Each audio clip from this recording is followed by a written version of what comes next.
Patricia Scotland, honorable heads of government, excellencies, esteemed young leaders from all across the Commonwealth, ladies and gentlemen, I am humbled to have been given the opportunity to be the voice of the young people of the Pacific, to welcome you all to my beautiful home, the independent state of Samoa.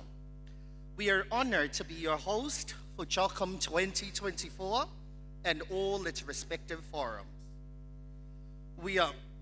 In saying this, I acknowledge the legacy of the Samoa National Youth Council's efforts towards becoming and being a platform which has elevated our youth work to Samoa, the Pacific, and the Commonwealth. To serve in this capacity as President of Samoa National Youth Council, it has been the opportunity of a lifetime. It is a milestone and the culmination of my work as a youth leader over the last decade.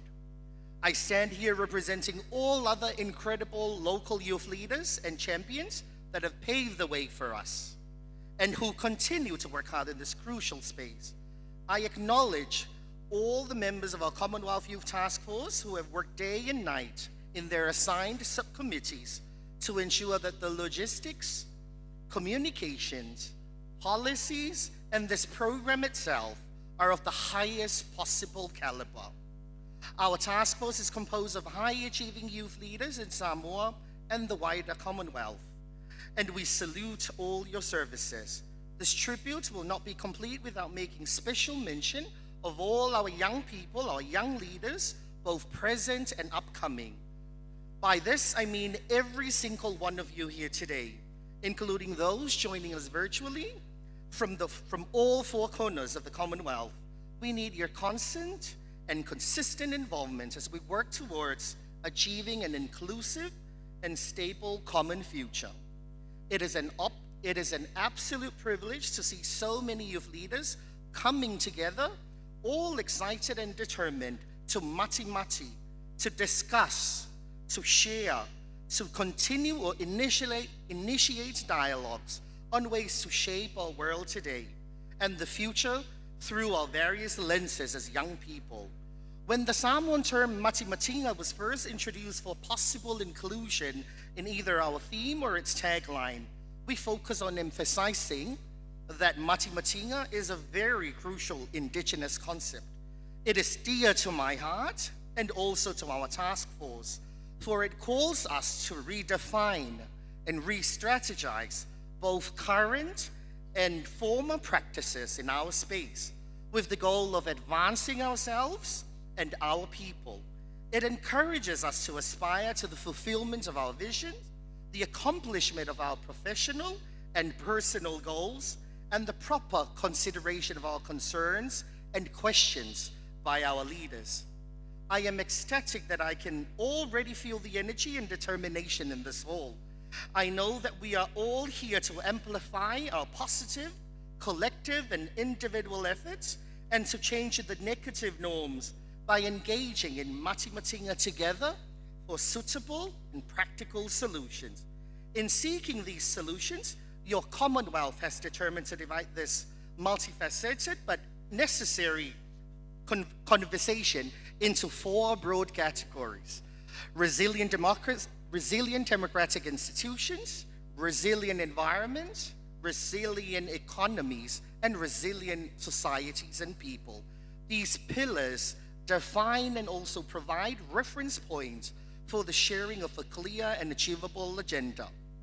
By being part of this forum, you are part of that conversation, and you must be part of its outcomes. These may sound like vastly different subject areas, but they are very closely intersectional. Much planning and care has been invested in the selection of the subtopics and key questions for our plenaries. We have endeavored to bring together here panelists whose expertise and experience will hopefully inspire and inform our own work going forward. As you prepare to join some of the many breakout rooms we have set up for you in the back, rest assured too that the organizations who will be represented have been chosen with measurable impactfulness in mind. Today we reiterate that we are against tokenism in all forms. Let me repeat that. We are against tokenism in all forms, both subtle and direct. We want real conversations so that we can have real solutions. As per the CYF theme, navigating our cause, building a resilient future, I invite you all to our small but resilient nation. Bring your ideas, bring your knowledge, bring your lived experiences. Today and tomorrow, we are one Commonwealth, one people, navigating our cause. Navigation is something deeply rooted in the Pacific context. Navigating has been our way of exploring and finding opportunities for many eons. We hope this is the manner in which we will be deliberating over the next few days. We explore together with the one goal in mind, to build a resilient future, ensuring that we shape the future now so we are certain of where we are going and our direction. May our unique cultural and historical heritages be always a part of that future.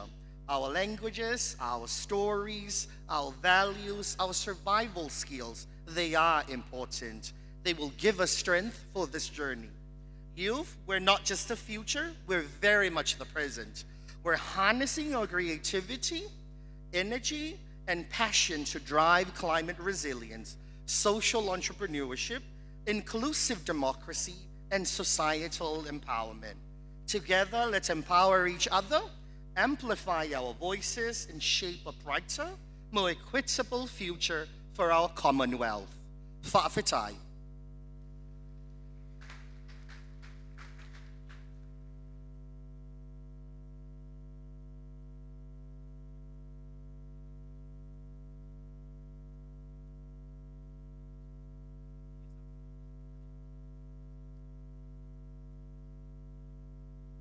Good morning, everyone. Thank you so much for the very inspiring, very exciting, warm welcome. Let's give them another round of applause. It's so amazing to be in Samoa.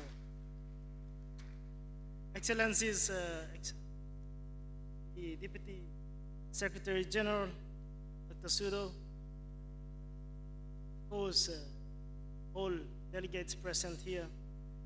I am so humbled and honored to stand before you this morning. And allow me to extend our great gratitude to government, people, the beautiful people of Samoa, young people, for hosting this Commonwealth Youth Forum. And of course, with the Commonwealth Youth Secretariat Youth Program for their continuous dedication in ensuring the success, the support behind this program. I come from an island community in Papua New Guinea, and we have, as I came out of the airport and driving down the driveway, I saw the villages, very beautiful setting of each country. My island, there is the missionaries that came, were first from Samoa, and in one of the villages we named as our mission station, Samoa. So I'm very, very pleased for the first person from my island community to come here this first visit to Samoa. The appreciation for the missionaries.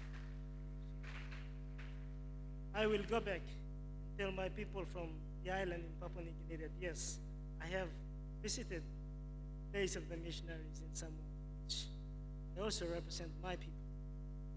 Allow me to thank National Youth Delegates for your dedication, support to the Commonwealth Youth Program, and also the new members of the executives. Congratulations for being here for the appointment of the new executives of the Commonwealth Youth Council.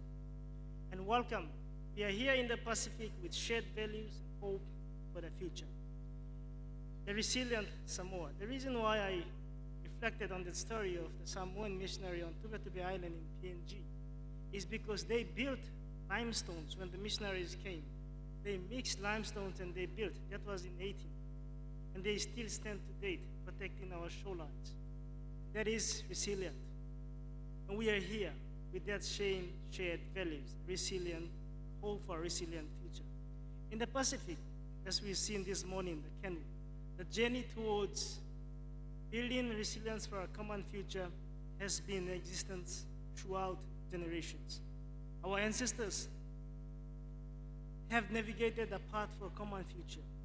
founded on traditional knowledge, on ancestral wisdom, spiritual guidance, and communal benefit. The Common Youth Council appreciates the Heads of Government Declaration in Kigali for 2022 and 2023 as the Year of Youth. And with that, I commend the tremendous effort of the Commonwealth Secretariat Youth Program. Please, let's give them a round of applause. In implementing this initiative, which has provided opportunities for young people and elevated their confidence across the Commonwealth. And I am pleased to say the youth ministers and our delegates, which thank you so much for your time for making it present here in this room. During the Commonwealth Youth Ministers meeting in London, they have declared their commitment for respective countries to driving youth development in their respective countries. And I thank you on behalf of the CYC. And while we advance the commitment towards, and let me say this, that the commitment towards youth development, youth empowerment requires skills training, empowerment requires resources, and the kind of support that we need to give to young people. So I thank you for youth officials and ministers present in this room, and of course in the lead up to the Heads of Government meeting all throughout this week. So young people, one message that you have to tell our delegates, our officials, we need the support, we need the resources, we need connectivity with our decision makers.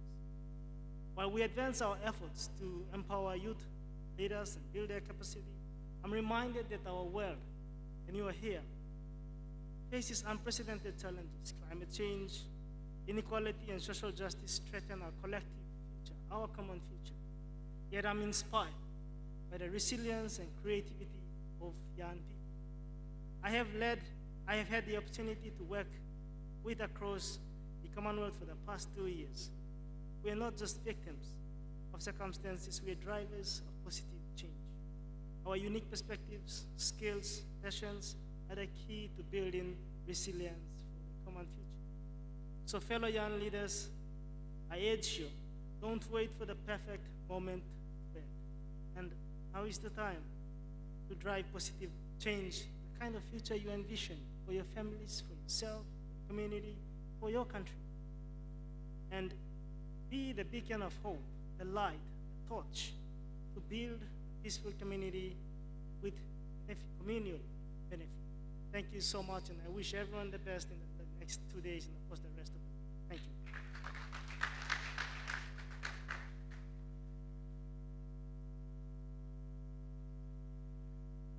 Thank you, Kim.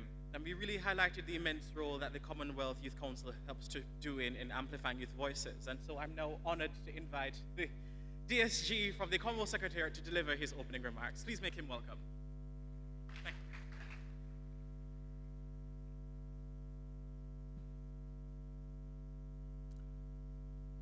you. Your Excellencies, distinguished ministers, esteemed delegates, partners, and of course, most importantly, our extraordinarily young leaders from across the Commonwealth. Thank you all for coming here this morning, and thank you, Samoa, for putting to our disposal such a beautiful location, such a beautiful island, and of course, such beautiful people of Samoa. It is indeed a tremendous honor to welcome you all this morning to our 13th Commonwealth Youth Forum. This is a momentous event and the grand culmination of the Commonwealth Year of the Youth. Today, we gather not just to meet and to reflect, but also to celebrate a year of remarkable achievements and to chart a course for the future that will be driven by you, the young people of the Commonwealth. Ladies and gentlemen, the Year of the Youth has been nothing short of transformational impact. It has been a year in which the Commonwealth reaffirmed its unwavering commitment to young people, not only in words, but in action, through policies, programs, and initiatives that have echoed across our 56 member nations. From grassroots movements to global platforms, we have seen how youth-led initiatives are reshaping the future of our societies. Commonwealth Youth Games, held for the first time in Trinidad and Tobago, were more than just a sporting event. They were a statement to the power of young people to build bridges, foster unity, celebrate excellence on a global stage. It was indeed a shining example of how young leaders, young leadership can be a catalyst for inclusivity and, of course, for resilience.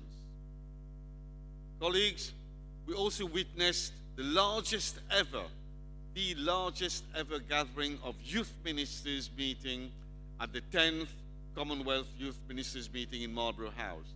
It was really a very important event. Over 40 or 45 countries were represented. For the first time, our youth, they talked about the conversation were not only confined to the side discussions or parallel events, but they took center stage, solidifying the role of young people as key actors in the decision-making processes that shape not only their lives, but also their futures and their society within which they live. Throughout the Year of Youth, we have celebrated the incredible work being done at all levels, locally, nationally, regionally, and of course, globally. Local government initiatives, youth-led projects in communities and schools, and the continued refinement of the Youth Development Index have all provided essential data in order to inform policies that respond to the needs and aspirations of our young people. One of these initiatives, for example, has been the impact of artificial intelligence on our youth program. Initiatives such as AI have equipped our next generation with the digital skills necessary in order to thrive in an ever-evolving technological landscape. And ladies and gentlemen, countless other efforts led to our Commonwealth partners and accredited bodies. These have demonstrated the deep value that we place on ensuring our young people are empowered, are educated, and are engaged at every level of society. At the 13th Commonwealth Youth Forum, this was not just another chapter in our story. It is, in fact, a celebration of all that has been accomplished this year. From Rwanda to Samoa, we have worked together to create a space where young voices are not just heard, but voices that lead the way, lead resilience, innovation, commitment, and dedication that have been brought to the fore from past COVID. But colleagues and young persons, as we do celebrate, we also look to the future. The policies and initiatives we launch today must ensure that young people remain at the very heart of our collective national and global agenda. The revised Commonwealth Youth Programme Memorandum of Understanding will in fact reinforce our commitment to youth-led development. The Marlborough House commitment will guide us in building societies where young people thrive, where their potential is nurtured, where their voices amplified and their contributions valued. None of this would be possible without the dedication of so many people.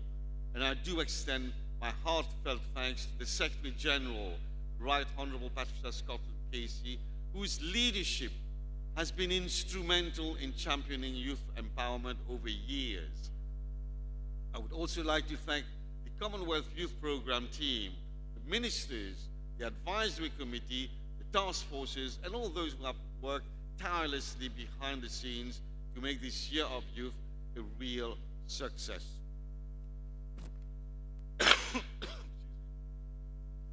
We must also pause to remember those we have lost along the way. Henry Charles, co-chair of the Year of the Youth Committee. And of course, Honorable Sarah Mateke, Uganda's Minister of Youth, co-chair of the Youth Ministers Task Force for over 4 years. Their passion, their dedication, and their leadership leave a lasting legacy in our hearts, and we carry their vision forward in the work we continue to do so today. Thank you so much. Our young leaders here and at this forum, this is your moment. You have shown us that youth are not just the future, but they are the very present. The Commonwealth's future is brighter because of you, your creativity, your courage, your commitment to building more just, sustainable, and resilient communities inspire all of us. As we look ahead, I urge all of you to continue to push boundaries, challenge norms, and make your voices heard. Together, we'll harness the momentum of this year of youth to create lasting change. This forum is the platform from which we will build the foundations we've laid and work towards a future where young people are empowered to shape the world they inherit. So, welcome to this 13th Commonwealth Youth Forum, celebration of your achievements and a very powerful statement of what we can accomplish together, what you can accomplish together. Let us seize this moment and let us move forward with hope, purpose, and with a conviction that we can and we will create a better, more inclusive Commonwealth for all. Thank you very much for your attention.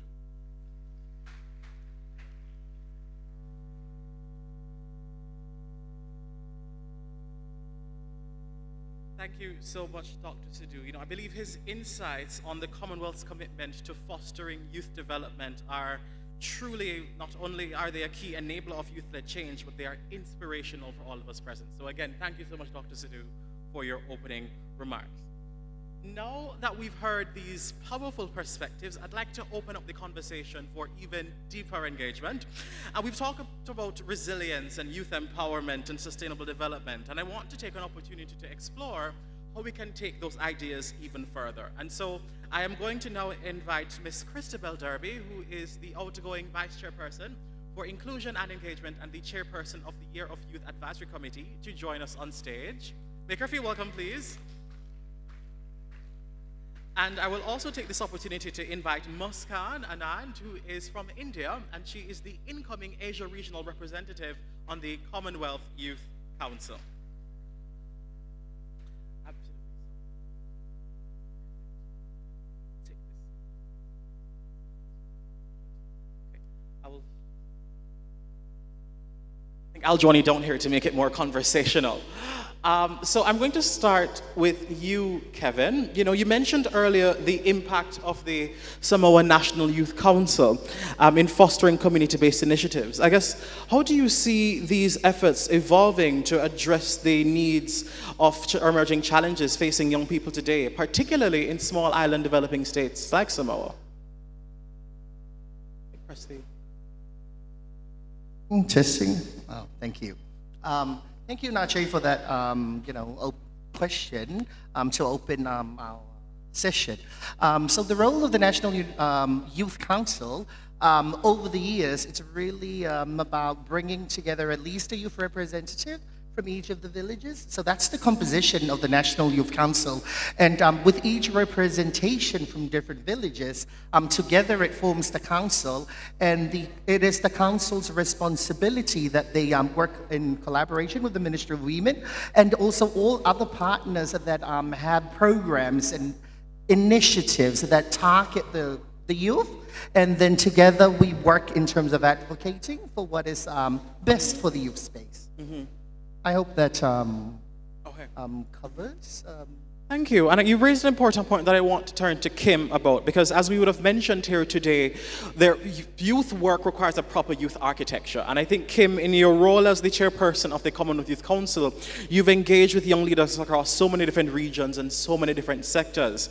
So in your view, how can Commonwealth institutions better evolve to support youth initiatives, and particularly to address issues related to democratic participation of young people, especially in more fragile contexts?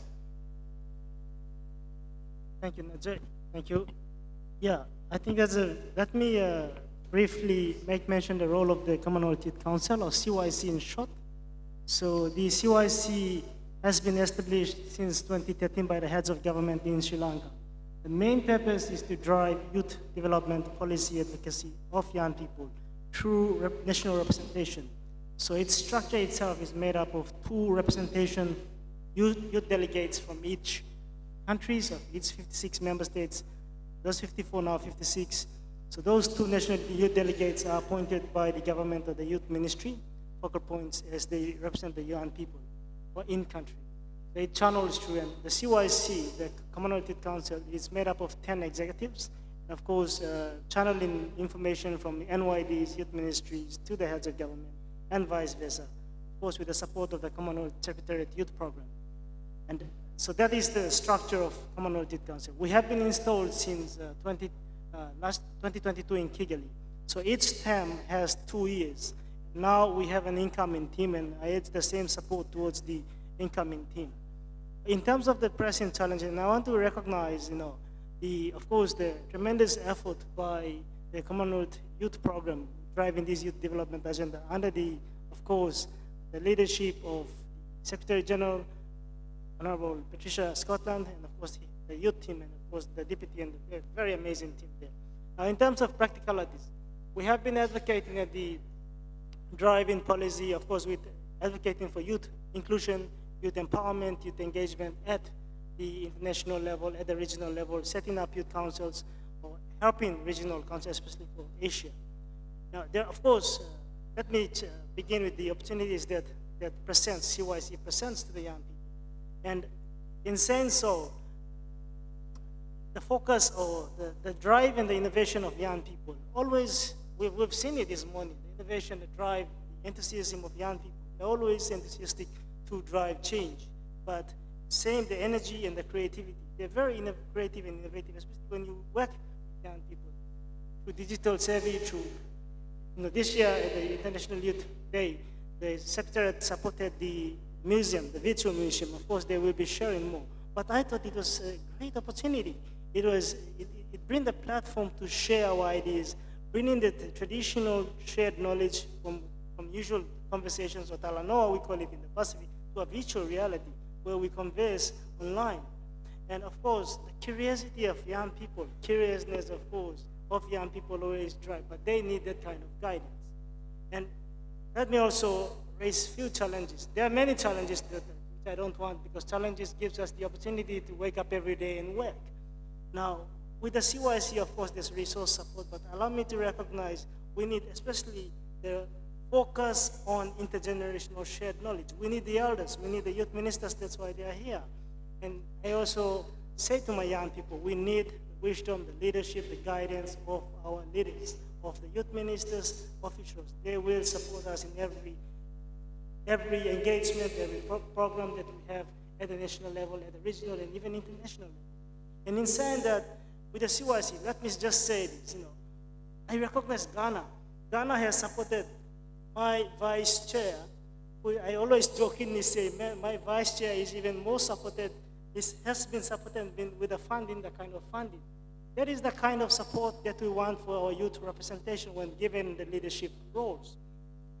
Equally with all my executives, they are supported in various roles. Like even myself, I am so grateful to my government through the National Youth Development Authority.